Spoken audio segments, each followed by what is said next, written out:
ಎಲ್ಲರಿಗೂ ಪ್ರೀತಿಯ ನಮಸ್ಕಾರ. ನಾನು ನಿಮ್ಮ ರಮ್ಯಾ ಭಾರದ್ವಾಜ್, ಗಾಯಕಿ ಮತ್ತು ಸಂಗೀತ ಶಿಕ್ಷಕಿ.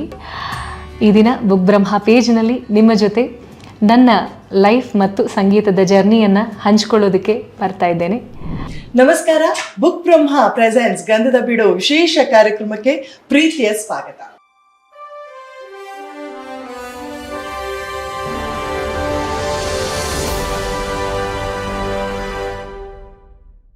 ಎಂಟುನೂರಕ್ಕೂ ಅಧಿಕ ಭಕ್ತಿ ಪ್ರಧಾನ ಹಾಡುಗಳನ್ನು ಹಾಡ್ತಾ ಸಾಕಷ್ಟು ಜನರನ್ನ ಮೆಚ್ಚಿದಂತಹ ಒಬ್ಬರು ಅದ್ಭುತ ಗಾಯಕಿ ಇವತ್ತು ನಮ್ಮ ಜೊತೆಗಿದ್ದಾರೆ. So it's none other than Ramya Bharadwaj ಅವರು. ಮೇಡಮ್ ನಮಸ್ಕಾರ.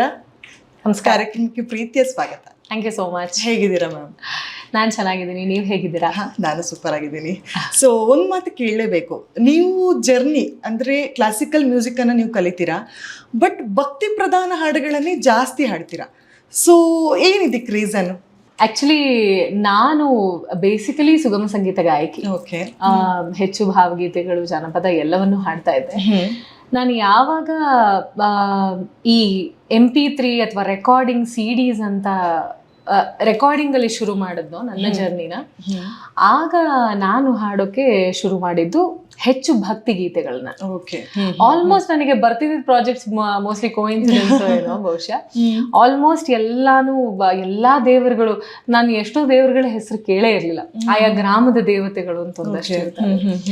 ಅದು ಬಿಟ್ಟು ಬೇರೆ ಬೇರೆ ಜೈನ್ ದೇವತೆಗಳು, ಸುಮಾರು ಈ ತರ ಬಂದಿದ್ದ ಆಲ್ಮೋಸ್ಟ್ ಸಾಂಗ್ಸ್ ಭಕ್ತಿ ಪ್ರಧಾನ ಗೀತೆಗಳು ಜಾಸ್ತಿ ರೆಕಾರ್ಡಿಂಗ್ ಬರ್ತಾ ಇತ್ತು. So that was the reason ಬಹುಶಃ.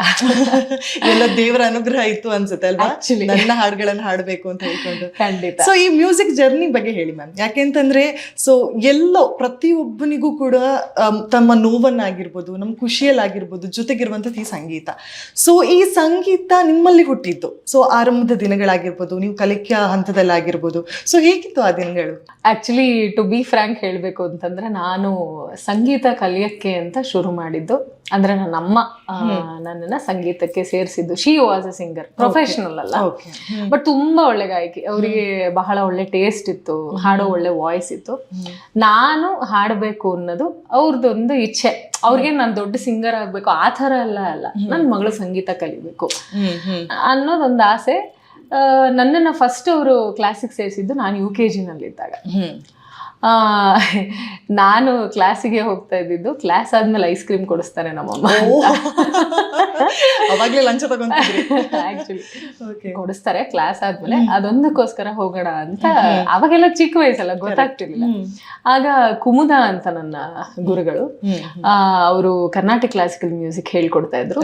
ಮನೆಗೆ ಹತ್ರನೇ ಇತ್ತು. ಸೊ ಆಲ್ಮೋಸ್ಟ್ ಅಮ್ಮ ಕರ್ಕೊಂಡು ಹೋಗೋರು. ಕ್ಲಾಸ್ ಮುಗಿದ ತಕ್ಷಣ ಒಂದು ಐಸ್ ಕ್ರೀಮ್ ಕೊಡ್ಸೋರು. ಐಸ್ ಕ್ರೀಮ್ ಆಸೆಗೆ ಶುರು ಮಾಡಿದಂತಹ ಸಂಗೀತದ ಇದು. ಸೊ ಅದು ಜರ್ನಿ ಆಗ್ತಾ ಆಗ್ತಾ ಅದಾದ್ಮೇಲೆ ನನ್ನ ಟೀಚರ್ ಅವರು ಆ ಪ್ಲೇಸ್ನ ವೆಕೇಟ್ ಮಾಡ್ಬೇಕಾದ್ ಬಂತು. ಅದಾದ್ಮೇಲೆ I join for Sangeet Ganga. Sangeet ಗಂಗಾನಲ್ಲಿ GV ಅತ್ರಿ ಅವರು, ಭಾಗ್ಯಲಕ್ಷ್ಮಿ ಅಂತ ಅಲ್ಲಿ ಕ್ಲಾಸಿಕಲ್ ಟೀಚರು. ಅಲ್ಲಿ ನನ್ನ ಸಂಗೀತದ ಜರ್ನಿ ಕ್ಲಾಸಿಕಲ್ ನಾನು ಕಂಟಿನ್ಯೂ ಮಾಡಿದೆ.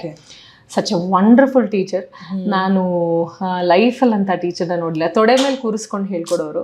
ನಾನು ಅವಾಗ I was in 2nd standard ಅನ್ಸುತ್ತೆ. ಅಷ್ಟೇ ಸ್ಟ್ರಿಕ್ಟು. ಈಗ ಕರೆಕ್ಟಾಗಿ ಕಲ್ತು ನೆಕ್ಸ್ಟ್ ಕ್ಲಾಸಲ್ಲಿ ಒಪ್ಸಿದ್ರೆ ಕ್ಲಾಸಿಗೆ ಬಾ, ಇಲ್ಲಾಂದ್ರೆ ಬರ್ಕೊಡುದು. ಅದೇ ಟೈಮಿಗೆ ಚೆನ್ನಾಗಿ ಹಾಡಿದ್ರೆ ಎತ್ತಿ ಮುತ್ಸೋದು, ಆ ಥರ ಒಂದು ಬಹಳ ಒಳ್ಳೆಯ ಟೀಚರ್. ಅಲ್ಲಿ ಕಂಟಿನ್ಯೂ ಆಯಿತು. ಆಲ್ಮೋಸ್ಟ್ ಅದಾದ್ಮೇಲೆ ಅತ್ರಿ ಸರ್ ಆ್ಯಕ್ಚುಲಿ ಅಚಾನಕ್ಕಾಗಿ ನಾವು ಅವ್ರನ್ನ ಕಳ್ಕೊಬೇಕಾದ ಪರಿಸ್ಥಿತಿ ಬಂತು. ಅಲ್ಲಿ ಕ್ಲಾಸಿಕಲ್ ನಂಗೆ ಸ್ವಲ್ಪ ಬ್ರೇಕ್ ಆಯಿತು, ಆ ಟೀಚರ್ ಬರೋದು ನಿಲ್ಸಿದ್ರಲ್ಲಿ. ಅದಾದ್ಮೇಲೆ ಮೈಥಿಲಿ ಮಂಡ್ಯಂ ಅಂತ, ಫಾಲೋಡ್ ಬೈ ಸೀತಾಲಕ್ಷ್ಮಿ ಕೇಶವಮೂರ್ತಿ ಅಂತ, ಅವ್ರ ಹತ್ರ ನಾನು ಕಲ್ತಿದ್ದು. ಫೈನಲಿ ನನ್ನ ಜೂನಿಯರ್ ಸೀನಿಯರ್ ಎಲ್ಲಾನು ಮುಗಿಸ್ಕೊಂಡೆ ನಾನು ಸೀತಾಲಕ್ಷ್ಮಿ ಮೇಡಮ್ ಹತ್ರ. ನನ್ನ ಲಕ್ಕೋ ಏನೋ ಬಹುಶಃ ಸಿಕ್ಕಿದ ಎಲ್ಲಾ ಟೀಚರ್ಸು ನನಗೆ ಅವರು ವಿದ್ಯೆ ಜೊತೆ ಪ್ರೀತಿನೂ ಬೆರೆಸ್ತಾ ಹೋದ್ರು. ಹಾಗಾಗಿ ಒಂಥರ ಅಟ್ಯಾಚ್ಮೆಂಟ್ ಬೆಳ್ಕೊಂಡ್ಬಿಟ್ಟು ಟೀಚರ್ಸ್ ಜೊತೆ.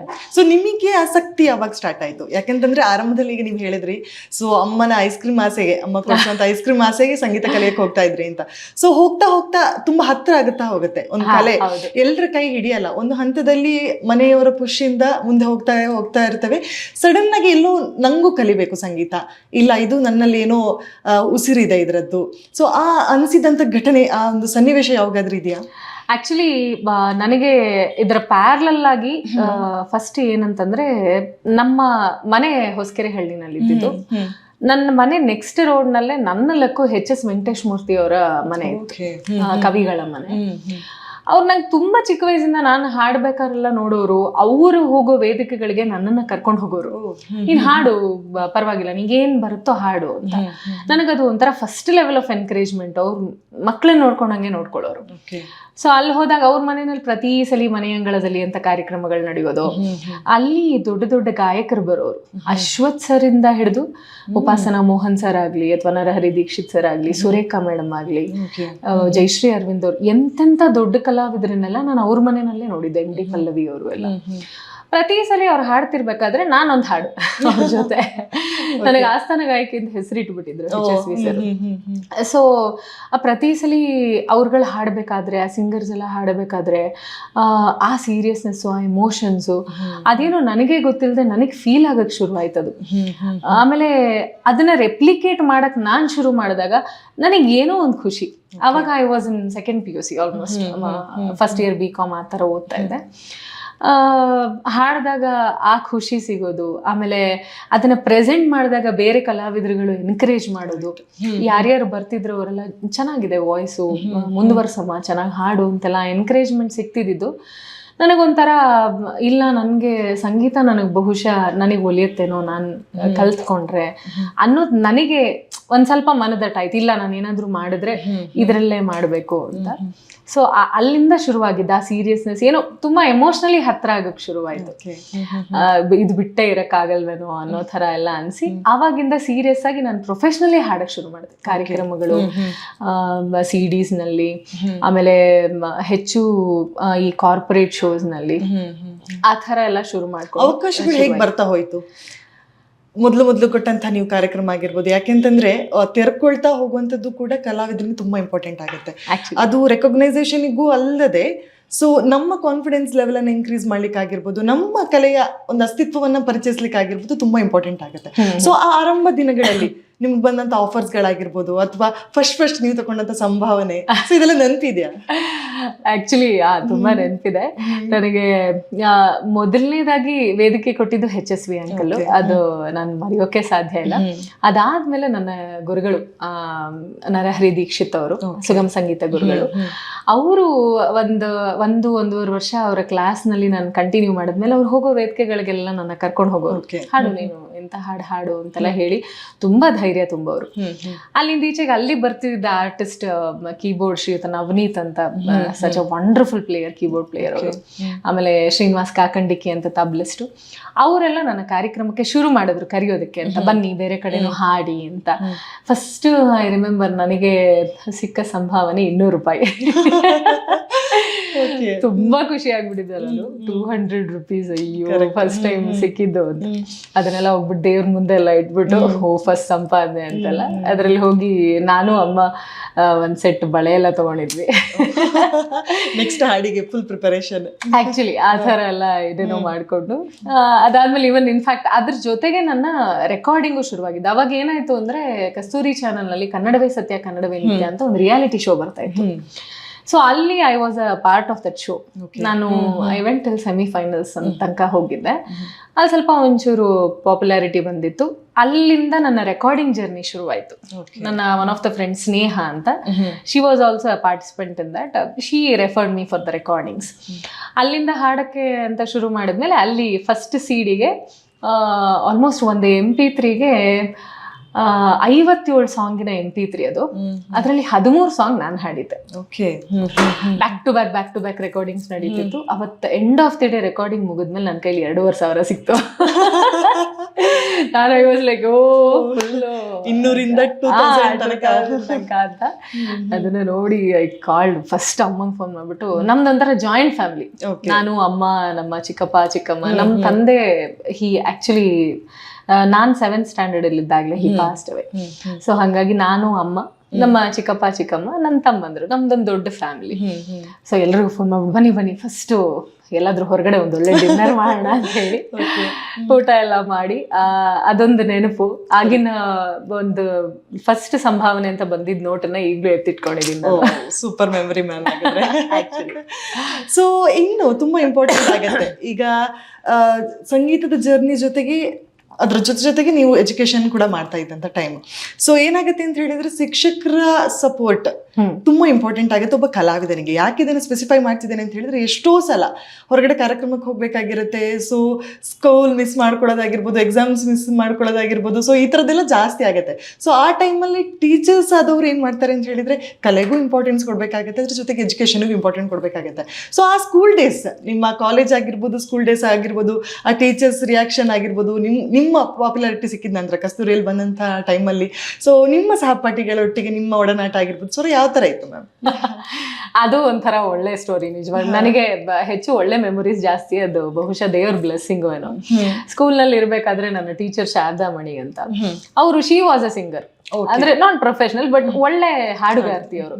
ಅವ್ರಿಗೆ ಹಾಡಲ್ಲಿ ಒಳ್ಳೆ ಟೇಸ್ಟ್ ಇದ್ದಿದ್ರಿಂದ ನಾನು ಹಾಡ್ತಿರ್ಬೇಕಾದ್ರೆಲ್ಲ ಅವ್ರು ಕೇಳಿ ನೀ ಎಲ್ಲಿ ಕಲಿತಾ ಇದೆಯಾ ಸಂಗೀತ, ಹಂಗೆಲ್ಲ ಎನ್ಕರೇಜ್ ಮಾಡ್ತಾ ಮಾಡ್ತಾ ಮಾಡ್ತಾ ಸ್ಕೂಲ್ ಇನ್ವೊಕೇಶನ್ಗೆ ಹಾಡ್ಸೋದು, ಯಾವ್ದೋ ಒಂದು ಗ್ರೂಪ್ ಸಾಂಗ್ ಹಾಡ್ಸೋದು. ಆಮೇಲೆ ಅಚಾನಕ್ ಆಗಿ ಫ್ಲೂಟಿಸ್ಟ್ ವಸಂತ್ ಕುಮಾರ್ ಅಂತ, is a very famous flutist, ಅವರು ನಮ್ಮ ಸ್ಕೂಲ್ಗೆ ಬ್ಯಾಂಡ್ ರಿಲೇಟೆಡ್ ಸಮ್ ಇದು ಟ್ಯೂನ್ಸ್ ನ ಹೇಳ್ಕೊಡಕ್ಕೆ ಅಂತ ಬಂದಿದ್ರು ಫ್ಲೂಟ್ನ. ಅವ್ರು ನನ್ನನ್ನ ಮೀಟ್ ಮಾಡಿ ತುಂಬಾ ಚೆನ್ನಾಗಿ ಹಾಡ್ತೀಯ ನೀನು, ನಾನು ಉಪಾಸನಾ ಮೋಹನ್ ಅವ್ರಿಗೆ ನಿನ್ನ ಒಂದ್ಸಲಿ ರೆಫರ್ ಮಾಡ್ತೀನಿ ಅಂತ ಅವ್ರು ಕರ್ಕೊಂಡು ಹೋದ್ರು. ಸೊ ಹಂಗಾಗಿ ಬಂದಿದ್ದ ಟೀಚರ್ಸ್ ಎಲ್ಲ ಹೀಗೆ ಪಾಸಿಟಿವ್ ಆಗಿ ಎನ್ಕರೇಜ್ ಮಾಡ್ತಾ ಮಾಡ್ತಾ ಅದು ಒಂದ್ ಹಂತ ಆಯ್ತು. ಉಪಾಸನಾ ಮೋಹನ್ ಅವ್ರನ್ನ ಮೀಟ್ ಮಾಡಿದೆ.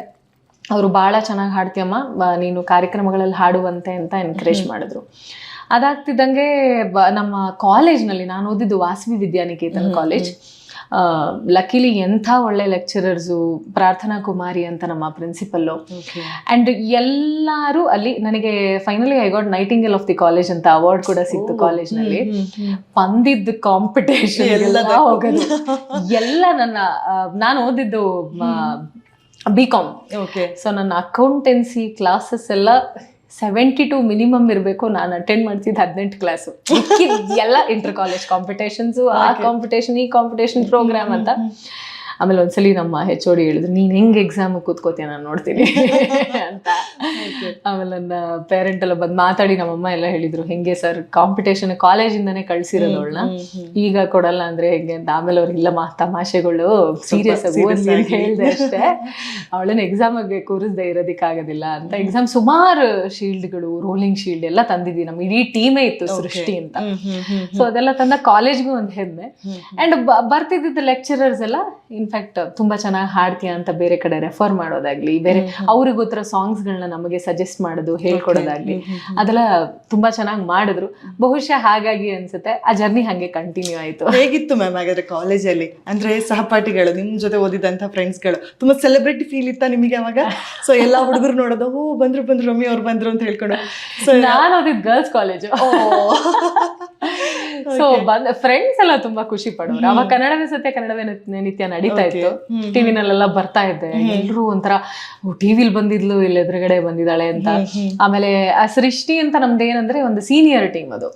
ನಾನು ಅವಾಗ ಸೇರಿದ್ದು ಡಿಗ್ರಿಗೆ, ಅವ್ರುಗಳು ಆಮೇಲೆ ಪರಿಚಯ ಆಗಿ, ಓ ನೀನ್ ಅಲ್ಲಿ ಹಾಡಿದ್ದೆ ಅಲ್ವಾ ಅಂತೆಲ್ಲ ನನ್ನನ್ನು ಮತ್ತೆ ಗ್ರೂಪ್ ಸೇರಿಸ್ಕೊಂಡು ಅಲ್ಲಿಂದ ಇದನ್ನೆಲ್ಲ ಬೆಳೀತು. ಅಂಡ್ ಲೆಕ್ಚರರ್ಸ್ ಎಸ್ಪೆಷಲಿ ಚೆನ್ನಾಗಿ ಹಾಡ್ತೀಯಮ್ಮ, ನೋಡಿದೀನಿ ನಿನ್ನ, ಕಂಟಿನ್ಯೂ ಮಾಡು, ಏನೇ ಇದ್ರು ನಾವು ಹೆಲ್ಪ್ ಮಾಡ್ತೀವಿ ಅಂತೆಲ್ಲ.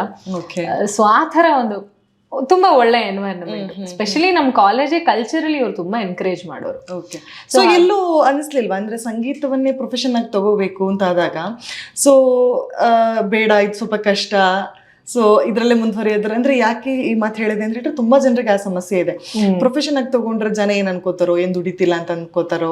ಸೊ ಈ ತರದೆಲ್ಲ ಥಾಟ್ಗಳು ಬರುತ್ತೆ. ನಿಮ್ಮ ಜರ್ನಿ ಅದ್ರ ಜೊತೆಗೆ ನಡೀತಾ ಹೋಯ್ತು. ಸೊ ಮ್ಯೂಸಿಕ್ ಟೀಚರ್ ಆಗಿ ನೀವು ವರ್ಕ್ ಮಾಡ್ತಾ ಇದ್ದೀರಾ.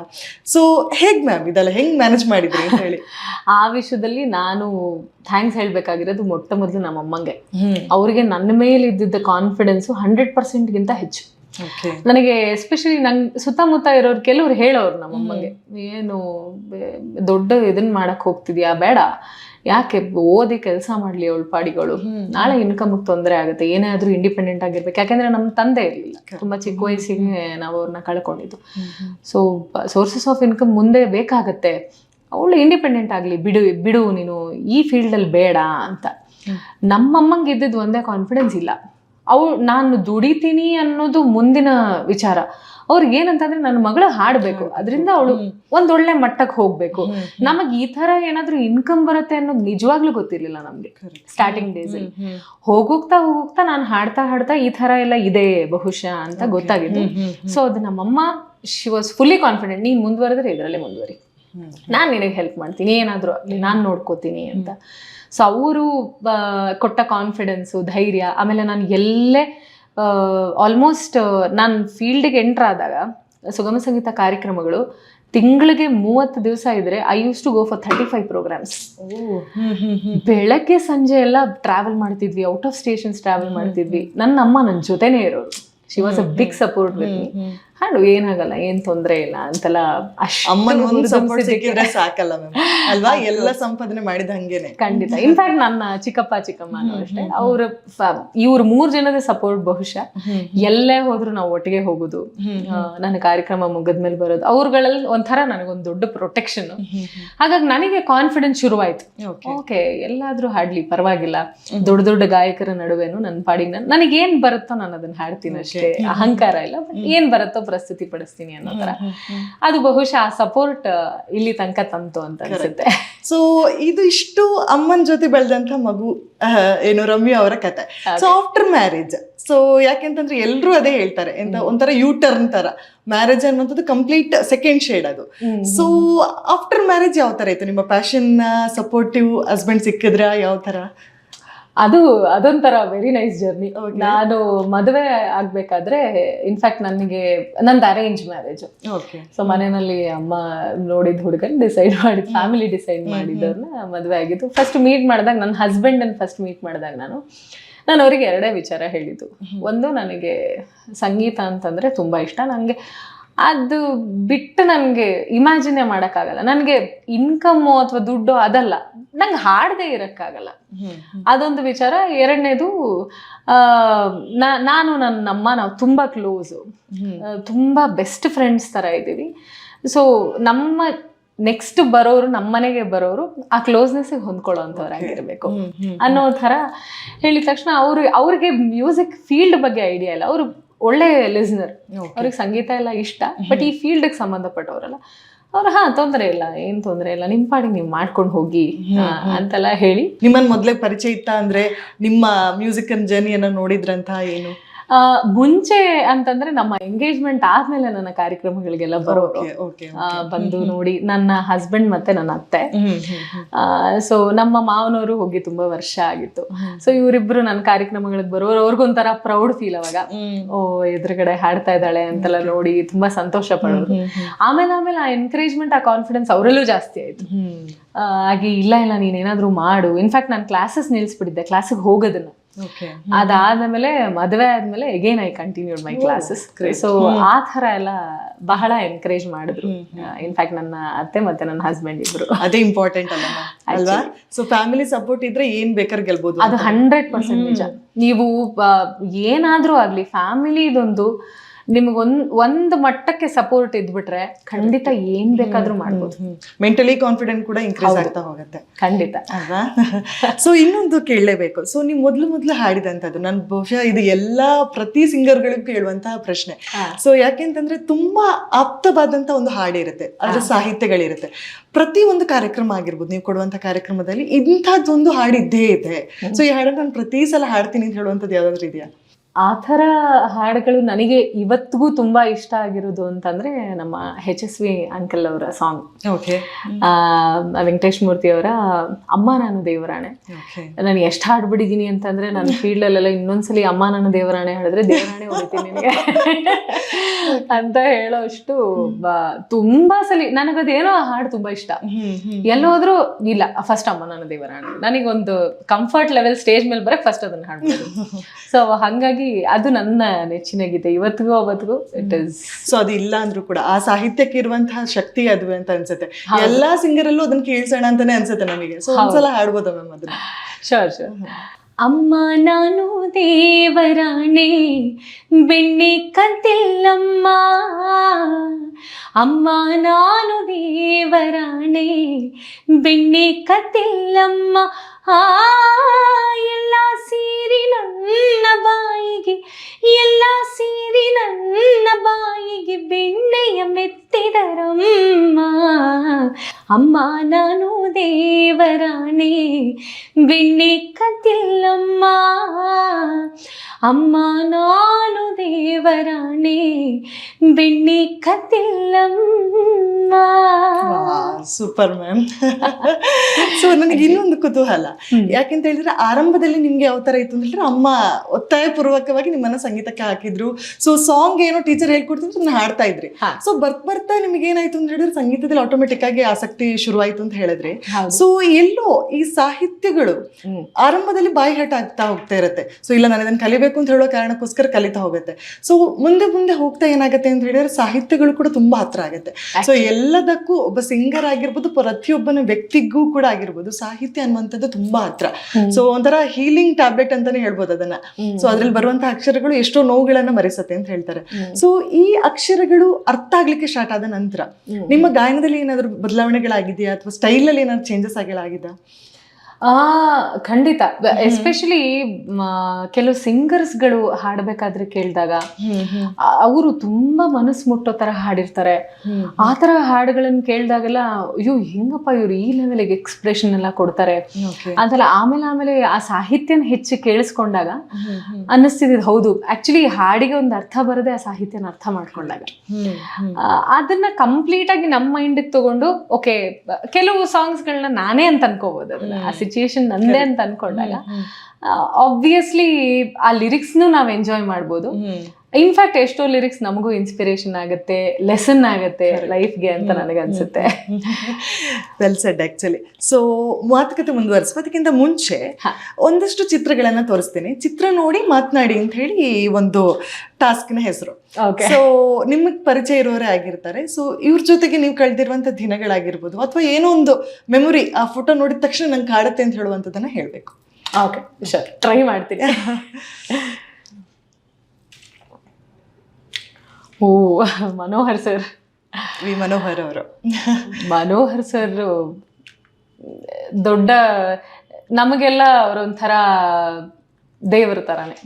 ಎಷ್ಟು ಅವಕಾಶಗಳನ್ನು ಕೊಟ್ಟು ಎಷ್ಟು ನಾವು ಮನೋಹರ್ ಸರ್ ಪ್ರಾಜೆಕ್ಟ್ಸ್ ತುಂಬಾ ಹಾಡಿದೀವಿ. ರೀ ರೆಕಾರ್ಡಿಂಗ್ ಇಂದ ಹಿಡಿದು ಕೋರಸ್ಗಳಿಂದ ಹಿಡಿದು ಶುರುವಾಗಿದ್ದು ಕೊನೆಗೆ ಶಬರಿ ಅಂತ ಒಂದು ಆರ್ಟ್ ಮೂವಿನಲ್ಲಿ ನನಗೆ ಅವರು ಸೋಲೋ ಅವಕಾಶ ಕೂಡ ಕೊಟ್ಟರು. 2 ಸಾಂಗ್ನ ನಾನು 2 ಬಿಟ್ ಸಾಂಗ್ನ ಅದರಲ್ಲಿ ಹಾಡಿದೆ. ತುಂಬಾ ಕಾನ್ಫಿಡೆನ್ಸ್. ಸ್ಟಾರ್ಟಿಂಗ್ ಅಲ್ಲೆಲ್ಲ ನಮ್ಗೆ ರೆಕಾರ್ಡಿಂಗ್ ಮೈಕ್ ಮುಂದೆ ಹೇಗೆ ಅಂತ ಹಾಡಕ್ ಬರ್ತಾ ಇರ್ಲಿಲ್ಲ. ಫಿಲ್ಮಿ ಮ್ಯೂಸಿಕ್ ನ ಹಾಡೋದು ಒಂಥರ ದೊಡ್ಡ ಚಾಲೆಂಜ್.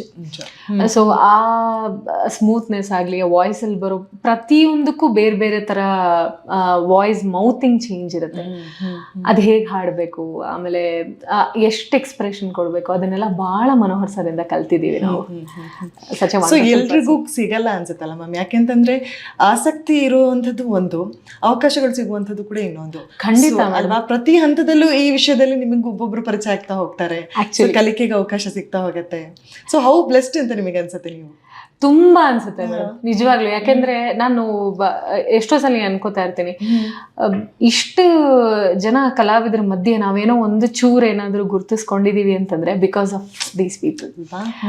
ನಮ್ಗೆ ಪ್ರತಿ ಹಂತದಲ್ಲೂ, ಅದ್ರಲ್ಲೂ ರೆಕಾರ್ಡಿಂಗ್ ಅಲ್ಲಿ ನನಗೆ ಸ್ಟಾರ್ಟಿಂಗ್ ಅಲ್ಲಿ ನಾನು ತುಂಬಾ ಚಾಲೆಂಜಸ್ ನೋಡಿದೀನಿ. ಲೈವ್ ಹಾಡ್ಬೇಕಾದ್ರೆ ಹಾಡೋ ರೀತಿನೇ ಬೇರೆ, ರೆಕಾರ್ಡಿಂಗ್ ಮೈಕಲ್ಲಿ ನಾವು ಹಾಡೋದೇ ಬೇರೆ. ಅದು ಆ ಚಾಲೆಂಜ್ ಫಸ್ಟ್ ನನಗೆ ಭಯನೇ ಆಗ್ಬಿಟ್ಟಿತ್ತು. ಒಂದ್ ರೆಕಾರ್ಡಿಂಗ್ ಅಲ್ಲಿ ವಾಪಸ್ ಬಂದ್ಬಿಟ್ಟಿದ್ದಾರೆ, ಅಯ್ಯೋ ಇದು ಯಾಕೋ ಆಗ್ತಾ ಇಲ್ಲ ಅಂತ. ಅದು ಇನ್ಫ್ಯಾಕ್ಟ್ ಮನೋಹರ್ ಸರ್ ರೆಕಾರ್ಡಿಂಗ್ ಅದು. ನೆಕ್ಸ್ಟ್ ರೆಕಾರ್ಡಿಂಗ್ ಅವರೇ ಕರೆದು ಮಾನಸ ಹೊಳ್ಳ ಅಂತ ನಿಮ್ಗೆ ಪ್ಲೇ ಬ್ಯಾಕ್ ಸಿಂಗರ್ ಗೊತ್ತಿರ್ಬೋದು, ಅವರು ಇನ್ಫ್ಯಾಕ್ಟ್ ಮನೋಹರ್ ಸರ್ ರೆಕಾರ್ಡಿಂಗ್ಗೆ ಮಾನಸ ಹೊಳ್ಳ ಅವರೇ ನಮ್ಮನ್ನ ಕರ್ಕೊಂಡು ಹೋಗ್ತಾ ಇದ್ದಿದ್ದು.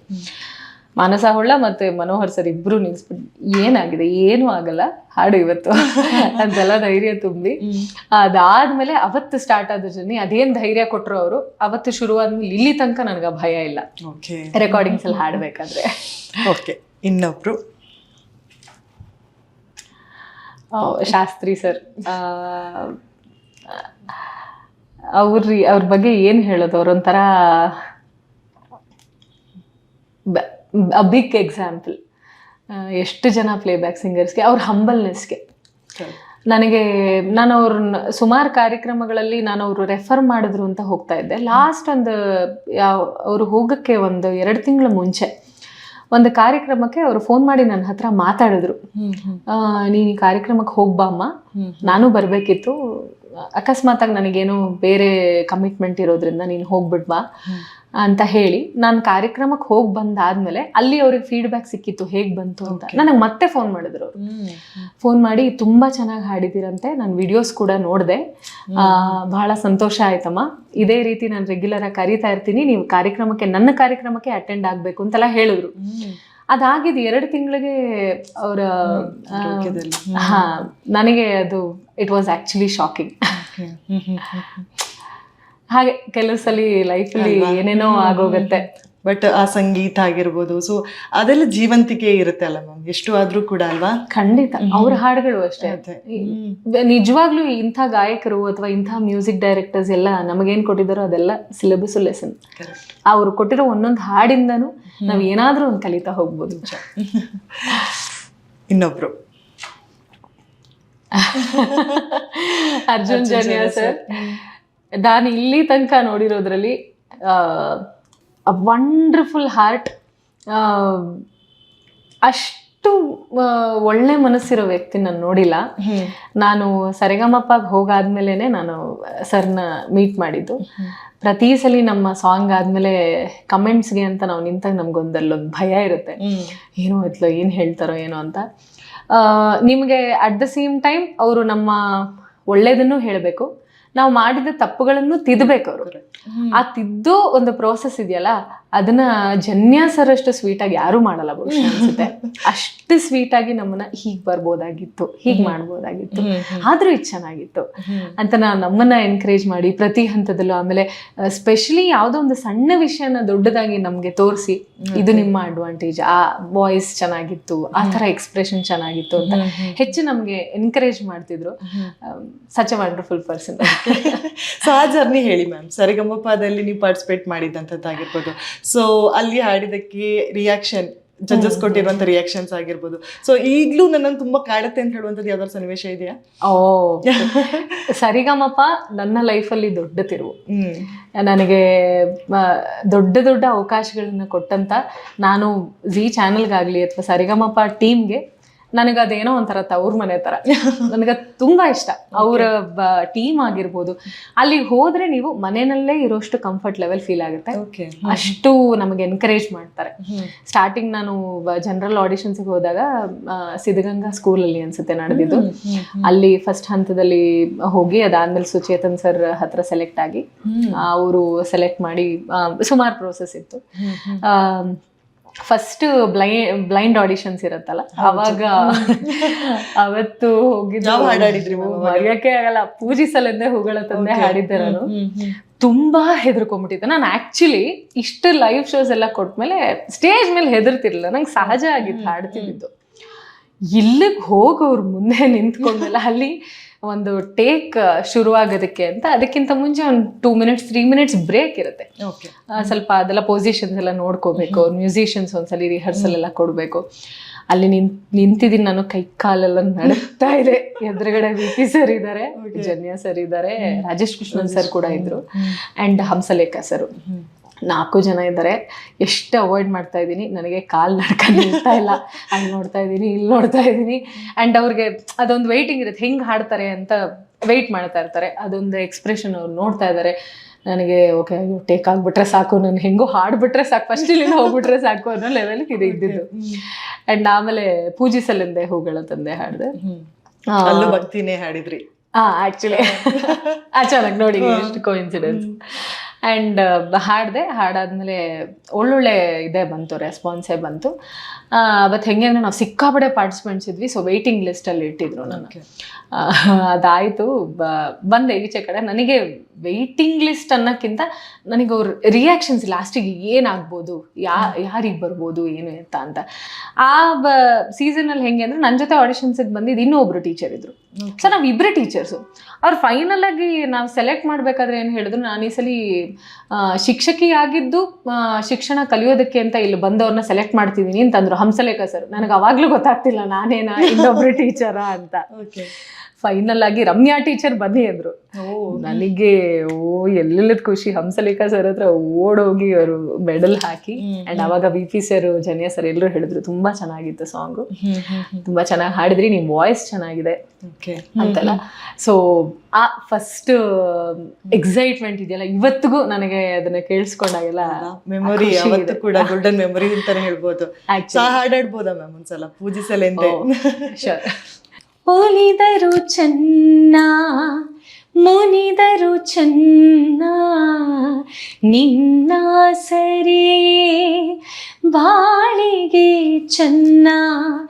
ಒಲಿದರು ಚೆನ್ನ ಮುನಿದರು ಚೆನ್ನ ನಿನ್ನ ಸರಿಯೇ ಬಾಳಿಗೆ ಚೆನ್ನ. ನಾನಿನ್ನ ಪಾದದ ಧೂಳಾದರೂ ಚೆನ್ನ, ನಾನಿನ್ನ ಪಾದದ ಧೂಳಾದರೂ ಚೆನ್ನ. ಸ್ವೀಕರಿಸೋ ನನ್ನ ಸ್ವಾಮಿ ತಿರಿಯೋ ಬಾಗಿಲನು ರಾಮ ಪೂಜಿಸಲೆಂದೇ ಹೂಗಳ ತಂದೆ. ದರ್ಶನ ಕೋರಿ ನಾನಿಂದೆ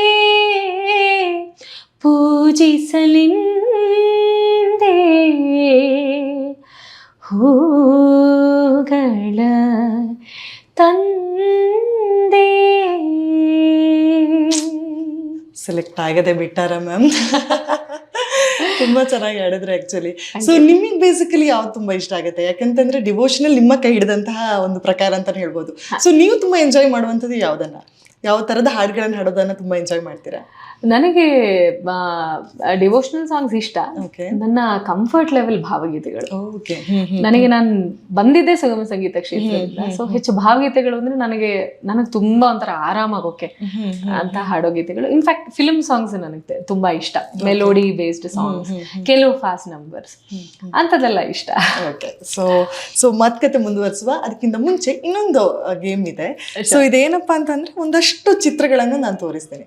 ಸೊ ಅದು ಒಂದು ವಸ್ತುವಿನ ಚಿತ್ರ ಆಗಿರ್ಬೋದು ಅಥವಾ ಒಂದು ನಮ್ಮ ಭಾವನೆಯ ಒಂದು ರೂಪ ಆಗಿರ್ಬೋದು.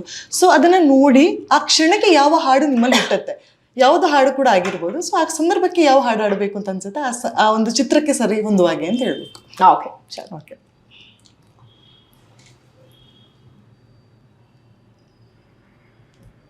ಅದು ಪ್ರೇಮ ಪತ್ರ ಅಂತಾನು ಅನ್ಕೊಳ್ಳಿ ಅಥವಾ ಯಾವ್ದೊಂದು ಪತ್ರ ಅಂತ ಬೇಕಾದ್ರೆ ಅನ್ಕೋಬಹುದು. ಓಕೆ. ಬರೆದೆ ನೀನು ನಿನ್ನ ಹೆಸರ ನನ್ನ ಬಾಳ ಪುಟದಲ್ಲಿ, ಬಂದು ನಿಂತೆ ಹೇಗೋ ಏನು ನನ್ನ ಮನದ ಗುಡಿಯಲಿ.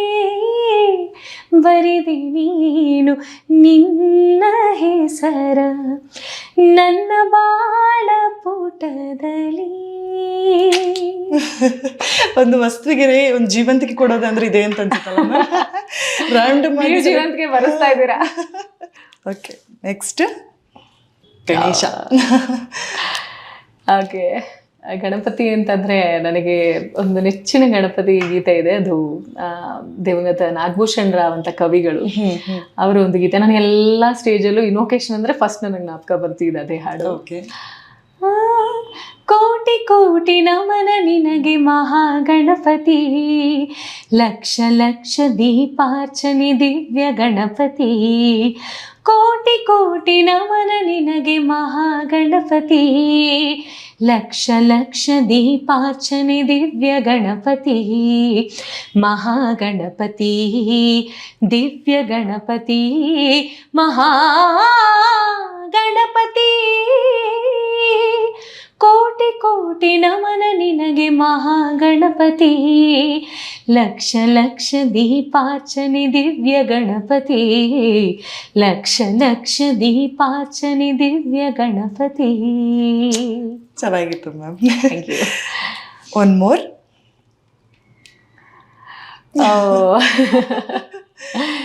ಓಕೆ, ದೋಣಿ ಸಾಗಲಿ ಮುಂದೆ ಹೋಗಲಿ ದೂರ ತೀರವ ಸೇರಲಿ ಬೀಸು ಗಾಳಿಗೆ ಬೀಳು ತೇಲುವ ತೆರೆಯ ಮೇಲ್ಗಡೆ ಹಾರಲಿ ಆಹಾ ಹಾ ಹಾ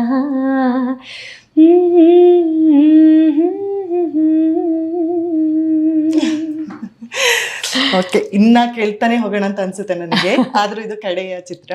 ಓಕೆ ಓಕೆ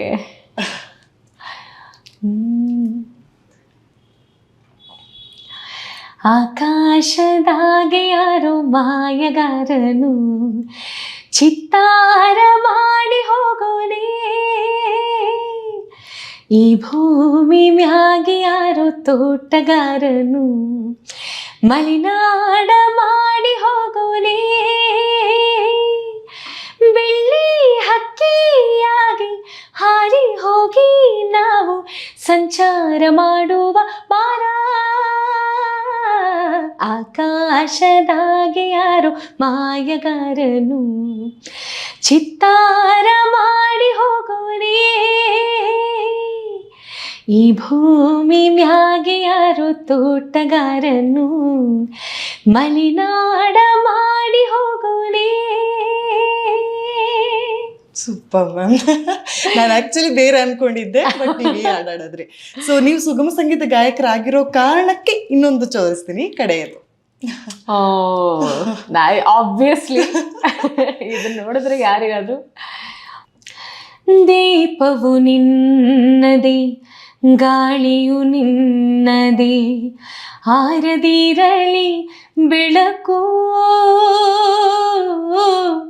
ಕಡಲು ನಿನ್ನದೇ ಹಡಗು ನಿನ್ನದೇ ಮುಳುಗದಿರಲಿ ಬದುಕು ದೀಪವು ನಿನ್ನದೇ ಗಾಳಿಯು ನಿನ್ನದೇ ಆರದಿರಲಿ ಬೆಳಕು. ಚೆನ್ನಾಗಿತ್ತು ಮ್ಯಾಮ್. ಆಕ್ಚುಲಿ ಸೊ ಇನ್ನು ಟೈಮ್ ಇದ್ರೆ ಇನ್ನ ಕೇಳ್ತಾ ಹೋಗ್ಬೋದು ಅನ್ಸುತ್ತೆ. ಚೆನ್ನಾಗಿತ್ತು ಈ ರೌಂಡ್. ಆಕ್ಚುಲಿ ನಾನು ಎಂಜಾಯ್ ಮಾಡಿದೆ. ಓಕೆ, ಸೊ ಇನ್ನ ನಾನೊಂದು ಮಾತು ಕೇಳಲೇಬೇಕು. ಸೊ ಏನು ಅಂತ ಹೇಳಿದ್ರೆ, ನಿಮ್ಮ ಪ್ಯಾಷನ್ ಅನ್ನುವಂಥದ್ದು ನಿಮಗೆ ಏನಾಗಿರುತ್ತೆ ಅಂತ ಹೇಳಿದ್ರೆ ತುಂಬಾ ಉಸಿರಾಗಿರುತ್ತೆ. ಸೊ ನೀವು ಈ ಸಂಗೀತವನ್ನ ಅಥವಾ ಈ ಒಂದು ಕಲಾ ಜರ್ನಿಯನ್ನ ಒಂದು ವರ್ಡಲ್ಲಿ ಹೇಳೋದಾದ್ರೆ ಏನು ಹೇಳಕ್ ಇಷ್ಟಪಡ್ತೀರಾ? ಎಷ್ಟು ಹತ್ತಿರ ನಿಮಗೆ, ಎಷ್ಟು ಪ್ರೀತಿ ನಿಮಗೆ? ನನಗದು ಜೀವ ಅಷ್ಟೇ. ನನ್ನ it's A part of my life. ನನಗೆ ದೊಡ್ಡ ದೊಡ್ಡ ವೇದಿಕೆಯಲ್ಲಿ ಹಾಡಬೇಕು, ಯಾರೆದ್ರಿಗೂ ನಾನು ಕನ್ವಿನ್ಸ್ ಮಾಡಬೇಕು, ನನಗೆ ಅದೆಲ್ಲ ಮುಂಚೆಯಿಂದ ಇರಲಿಲ್ಲ. ನನಗೆ ಸಂಗೀತ ಇಲ್ಲದೆ, ನನಗೆ ನಮ್ಮಮ್ಮ ಹೇಳ್ಕೊಟ್ಟಿದ್ದು ಹಾಗೆ, ಸಂಗೀತ ಅಂತಂದ್ರೆ ನೀನು ಹಾಡೋದನ್ನ ನಾನು ನೋಡಬೇಕು ಅಂತ. ನನಗೆ ನನ್ನಮ್ಮ ಸಂತೋಷವಾಗಿರ್ಬೇಕು, ನಾನು ಹಾಡೋದನ್ನ ನೋಡಿ ಅವ್ರು ಖುಷಿ ಪಡಬೇಕು ಅನ್ನೋದನ್ನೇ ತಲೆಯಲ್ಲಿ ಇಟ್ಕೊಂಡು ಬಂದಿದ್ದು ನನಗೆ. ಈಗ ನನಗೆ ಸಂಗೀತ ಇಲ್ಲದೆ ನನಗೆ ಒಂದು ನಿಮಿಷನೂ ಅದನ್ನ ಬಿಟ್ಟು ನನಗೆ ಯೋಚನೆ ಮಾಡೋಕ್ಕೆ ಆಗಲ್ಲ. ನಾನು ಎಲ್ಲಿದ್ರೂ ಗುಣಗ್ತಾ ಇರ್ತೀನಿ, ಏನೋ ಒಂದು ಮಾಡ್ತಾ ಇರ್ತೀನಿ. ಅದಿಲ್ಲದೆ ಬಹುಶಃ ನನಗೆ ಇಮ್ಯಾಜಿನೇ ಮಾಡ್ಕೊಳಕ್ಕಾಗಲ್ಲ ಅನ್ಸುತ್ತೆ. ಹಾಗೆ ಇರ್ಲಿ ಮ್ಯಾಮ್. ಸೊ ನಮಗೂ ಕೂಡ ಅದೇ ನಾನು ಹೇಳಿದಾಗೆ, ಕೆಲವರು ಹಾಡಿ ಖುಷಿ ಪಡ್ತಾರೆ, ಇನ್ನೊಬ್ರು ಹಾಡು ಕೇಳ್ತಾ ಖುಷಿ ಪಡ್ತಾರೆ. ಸೊ ಎಲ್ಲೆಲ್ಲೂ ಸಂಗೀತ ಅಂತೂ ಇದ್ದೇ ಇದೆ ಅಂತ ಹೇಳ್ಬೋದು ಅಲ್ವಾ? ಸೊ ನೆಕ್ಸ್ಟ್ ನಿಮ್ಮ ಮುಂದಿನ ಪ್ರಾಜೆಕ್ಟ್, ಸೊ ಏನ್ ಮಾಡ್ತಾ ಇದ್ದೀರಾ? ಯಾವ್ದಾದ್ರು ಆಲ್ಬಮ್ ಸಾಂಗ್ ರೆಕಾರ್ಡ್ ಆಗ್ತಾ ಇದೆಯಾ? ಸೊ ರೀಸೆಂಟ್ ಆಗಿ ನಾನು ಫೋಕಸ್ ಮಾಡ್ತಾ ಇರೋದು ನನ್ನ ಸ್ಟೂಡೆಂಟ್ಸ್, ಎಸ್ಪೆಷಲಿ ನಮ್ಮ ಸಂಸ್ಥೆ ಇದೆ ಪ್ರಣವಸುಧಾ ಸಂಗೀತ ಶಾಲೆ ಅಂತ. ಇದು ಕೋವಿಡ್ ಟೈಮಲ್ಲಿ ಶುರುವಾಗಿದ್ದು. ಆಶ್ಚರ್ಯ ಅಂದರೆ ಎಲ್ಲರೂ ಆನ್ಲೈನಲ್ಲೇ ಕಲಿತಾ ಇರೋದು. ಕೆಲವರು ಔಟ್ ಆಫ್ ದ ಕಂಟ್ರಿ ಇದ್ದಾರೆ, ಕೆಲವರು through out Bangalore, through out Karnataka spread ಆಗಿದ್ದಾರೆ. ಸೊ ಆ ಸ್ಟೂಡೆಂಟ್ಸ್ನ ಕರ್ಕೊಂಡು ಬಂದು ಅವ್ರಗಳ ಕೈಲಿ ಹೆಚ್ಚು ಪ್ರಾಜೆಕ್ಟ್ಸ್ನ ಮಾಡಿಸ್ಬೇಕು. ನಾನು ತುಂಬ ಕಲ್ತಿಲ್ಲ ಇದನ್ನು ಹೇಳೋದಕ್ಕೆ, ಬಟ್ ನನಗೆ ನನ್ನ ಟೀಚರ್ಗಳು ಹೇಳ್ಕೊಟ್ಟಿದ್ದನ್ನು ಐ ಹ್ಯಾವ್ ಟು ಶೇರ್, ನನ್ನ ಸ್ಟೂಡೆಂಟ್ಸ್ಗಳಿಗೆ ಶೇರ್ ಮಾಡಬೇಕು ಅನ್ನೋದು ಒಂದು. ಎರಡನೇದು, ಅವಕಾಶಗಳಿಗೆ ನಾವೆಲ್ಲ ಬಹಳ ಕಷ್ಟಪಟ್ಟಿದ್ದೀವಿ ಆ ಥರ. ಆಮೇಲೆ ಆ ಸ್ಟೇಜ್ ಸಿಕ್ಕಿದಾಗ, ಆ ಹಾಡ್ದಾಗ ಆಗೋ ಸಂತೋಷ, ಆಮೇಲೆ ಏನೋ ಒಂದು ಅವ್ರ ವಾಯ್ಸನ್ನ ಅವ್ರುಗಳು ಕೇಳಿದಾಗ ಅವ್ರಿಗೆ ಆಗೋ ಸಂತೋಷ, ಅದನ್ನೆಲ್ಲ ನಾವು ಅನುಭವಿಸಿರೋದ್ರಿಂದ ಅದೇ ಅನುಭವ ನನ್ನ ಸ್ಟೂಡೆಂಟ್ಸ್ಗೆ ಆಗಬೇಕು ಅನ್ನೋದು ನನ್ನ ಆಸೆ. ಹಾಗಾಗಿ ನನ್ನ ಫೋಕಸ್ ಈಗ ನನ್ನ ಸ್ಟೂಡೆಂಟ್ಸ್ ಮೇನ್ ಅವ್ರುಗಳನ್ನ ಸ್ಟೇಜ್ನಲ್ಲಿ ಹಾಡಿಸೋದು, ಹೆಚ್ಚು ರೆಕಾರ್ಡಿಂಗ್. ರೀಸೆಂಟ್ ನಮ್ದೊಂದು ಸಪ್ತಸ್ವರದಲ್ಲಿ ನೆಲೆಸಿಹ ತಾಯಿ ಅಂತ ಒಂದು ಹಾಡು ಕೂಡ ಬಿಡುಗಡೆ ಆಯಿತು, ಎಲ್ಲ ನನ್ನ ಸ್ಟೂಡೆಂಟ್ಸ್ ಹಾಡಿರೋದು. So main focusing on there, ಅವ್ರುಗಳು ಹೇಗೆ ಸ್ಟೇಜ್ ಫೇಸ್ ಮಾಡೋದು, ಅಥವಾ ಹೊಸ ಹೊಸ ಹಾಡುಗಳು ಡಿವೋಷನಲ್ ಆಗಲಿ ಅಥವಾ ಒಳ್ಳೊಳ್ಳೆ ಭಾವಗೀತೆಗಳು ಆ ಥರದನ್ನ ರಿಲೀಸ್ ಮಾಡಬೇಕು. ಈಗ ಶಾರ್ಟ್ಲಿ ಒಂದು ಪ್ರಾಜೆಕ್ಟ್ ನಡೀತಾ ಇದೆ. ಅದು ಇಂಚರ ಪ್ರವೀಣ್ ಕುಮಾರ್ ಅಂತ ಸಂಗೀತ ನಿರ್ದೇಶಕರು, ಗಾಯಕರು, ಅವರು ಮ್ಯೂಸಿಕ್ ಮಾಡ್ತಾ ಇದ್ದಾರೆ. ನನ್ನ ಸ್ಟೂಡೆಂಟ್ಸ್ಗೆ ತಯಾರಿ ನಡೀತಾ ಇದೆ. ಶಾರ್ಟ್ಲಿ ನಾವು ಅದನ್ನ ರೆಕಾರ್ಡ್ ಮಾಡಿ ರಿಲೀಸ್ ಮಾಡ್ತಾ ಇದ್ದೀವಿ. All the best ma'am. Thank you so much. So ಮತ್ತೆ ನಿಮ್ಮ ಇನ್ನೊಂದು ನಾನು ಪ್ರಶ್ನೆ ಕೇಳಬೇಕು, ಏನು ಅಂತ ಹೇಳಿದ್ರೆ, ನಿಮ್ಮ ಜರ್ನಿಯಲ್ಲಿ ಸಿಂಗರ್ಸ್ಗಳು ಅಂದ್ರೆ ಈಗ ಒಟ್ಟೊಟ್ಟಿಗೆ ನಾವು ಏನು ಕಾರ್ಯಕ್ರಮಗಳನ್ನು ಕೊಡುವಂಥ ಸಮಯದಲ್ಲಾಗಿರ್ಬೋದು, ಸಾಕಷ್ಟು ಹಾಡುಗಳಿಗೆ ಸಿಂಗರ್ನ ಸಾಥ್ಗಳು ಬೇಕಾಗಿರುತ್ತೆ. ಸೊ ಆ ಥರ ಸಿಂಗರ್ಸ್ಗಳು ನಿಮ್ಮ ಲೈಫಲ್ಲಿ ಸಿಕ್ಕಿದಂತಾಗಿರ್ಬೋದು, ಸೊ ಅವ್ರ ಜೊತೆಗೆ ನೀವು ಒಟ್ಟಿಗೆ ಬೆಳೀತಾ ಹೋದಂಥ ರೀತಿ ಆಗಿರ್ಬೋದು. ಸೊ ಇದನ್ನ ಮೆಮರಿಯನ್ನು ಹಂಚ್ಕೋಬೋದಾ ಮೇಡಮ್? ಖಂಡಿತ. ಆ ವಿಚಾರದಲ್ಲಿ ನನಗೆ ಮೊದಲು ನೆನಪಾಗೋದೆ ಇಂಚರ ಪ್ರವೀಣ್ ಕುಮಾರ್. ಬಹಳ ಒಳ್ಳೆಯ ಗಾಯಕ, ಸಂಗೀತ ನಿರ್ದೇಶಕ, ಆ್ಯಂಡ್ ಅವ್ರದ್ದೇ ಇಂಚರ ಸಂಸ್ಥೆ ಅಂತ ಕೂಡ ಇದೆ. ಪ್ರವೀಣ್ ವಿಚಾರದಲ್ಲಿ ಹೇಗೆ ಅಂತಂದ್ರೆ, ಇಂಚರ ಸಂಸ್ಥೆ ಶುರು ಮಾಡಿದ ಮೊದಲನೇ ದಿನದಿಂದ ನಾನು ಅವರು ಒಟ್ಟಿಗೆನೆ ಹಾಡ್ತಾ ಇದ್ವಿ. ಸೊ ಹಂಗಾಗಿ ಆ ಸಂಸ್ಥೆ ಸ್ಟಾರ್ಟಿಂಗ್ ಇಂದ ಇವತ್ತಿಗೆ ಆಲ್ಮೋಸ್ಟ್ 15 ವರ್ಷಗಳು ಕಳೀತಾ ಬಂತು. ಇಷ್ಟು ವರ್ಷ ಒಟ್ಟಿಗೆ ಹಾಡ್ತಾ ಬಂದಿದ್ದೀವಿ. ಅಂಡ್ ಪ್ರವೀಣ್ ಹೇಗೆ ಅಂತಂದ್ರೆ, ತಾನು ಬೆಳೀತಾ ಬೇರೆ ಕಲಾವಿದರನ್ನು ಬೆಳೆಸುವಂತಹ ಮನಸ್ಥಿತಿಯಲ್ಲಿ ಇರುವಂತಹ ಒಬ್ಬ ಹುಡುಗ. ಸೊ ಹಾಗಾಗಿ ಅವರ ಆಲ್ಮೋಸ್ಟ್ ಅವ್ರ ಸಂಗೀತ ನಿರ್ದೇಶನದ ಸಿಡಿಗಳಾಗ್ಲಿ, ಭಾವಗೀತೆಗಳು, ಆಮೇಲೆ ಅವರು ಸ್ಟೇಜ್, ನಾನು ಅವರು ಆಲ್ಮೋಸ್ಟ್ ಒಂದು 500-600ಕ್ಕಿಂತ ಹೆಚ್ಚು ಸ್ಟೇಜ್ಗಳಲ್ಲಿ ಒಟ್ಟಿಗೆ ಹಾಡಿದ್ದೀವಿ. ಫಿಲ್ಮ್ ಸಾಂಗ್ಸ್ ಆಗಲಿ, ಭಾವಗೀತೆಗಳಾಗಲಿ, ಭಕ್ತಿಗೀತೆಗಳಾಗಲಿ. ಸೊ ಹಾಗಾಗಿ ನನಗೆ ಇಂಚರ ಪ್ರವೀಣ್ ಕುಮಾರ್ ಮತ್ತೆ ರೇಷ್ಮಾ ಅಂತ ನನ್ನ ನೆಚ್ಚಿನ ಸ್ನೇಹಿತೆ, ಶ್ವೇತಾ ಪ್ರಭು ಅಂತ, ಇವರೆಲ್ಲ ಜೂರಿ ಆಗಿದ್ದಾರೆ ಸರಿಗಮಪನಲ್ಲಿ. ನಾವೆಲ್ಲರೂ ಒಟ್ಟಿಗೆ ಬಂದವರು ರೆಕಾರ್ಡಿಂಗ್ ಅಲ್ಲಿ. ಅಂಡ್ ಆ ವಿಷಯದಲ್ಲಿ ಮಾನಸ ಹೊಳ್ಳ ಅವರು, ಅವ್ರಗಳ ಜೊತೆ ಹಾಡಿ ಅವ್ರಗಳು ಕೊಟ್ಟ ಗೈಡೆನ್ಸು ಅಂಥವೆಲ್ಲ ಒಂಥರ ಅವ್ರವ್ರ ಜೊತೆಗೆ ನಮ್ಮನ್ನು ಅವರು ಬೆಳೀತಾ ನಮ್ಮನ್ನು ಒಂದು ಮಟ್ಟಕ್ಕೆ ಬೆಳೆಸ್ಕೊಳ್ತಾ ಬರ್ತಾ ಇದ್ದಾರೆ. ಓಕೆ ಮ್ಯಾಮ್, ಖುಷಿ ಆಯ್ತು. ಆಕ್ಚುಲಿ ಸಮಯ ಹೋಗಿದ್ದೇ ಗೊತ್ತಾಗಿಲ್ಲ. ಸೊ ನಿಮ್ಮ ಮ್ಯೂಸಿಕ್ ಜರ್ನಿಯನ್ನ ನಮ್ಮ ಜೊತೆಗೆ ಹಂಚ್ಕೊಂಡಿದ್ದಕ್ಕಾಗಿ thank you so much. Thank you so much. ನನಗೂ ಬಹಳ ಖುಷಿ ಆಯಿತು. ಆ್ಯಂಡ್ ಬುಕ್ ಬ್ರಹ್ಮ ಪೇಜ್ ಏನಿದೆ, ನಾನು ಆಲ್ಮೋಸ್ಟ್ ಎಷ್ಟೊಂದು ವಿಚಾರಗಳನ್ನ ನಾನು ಗಮನಿಸಿದ್ದೀನಿ.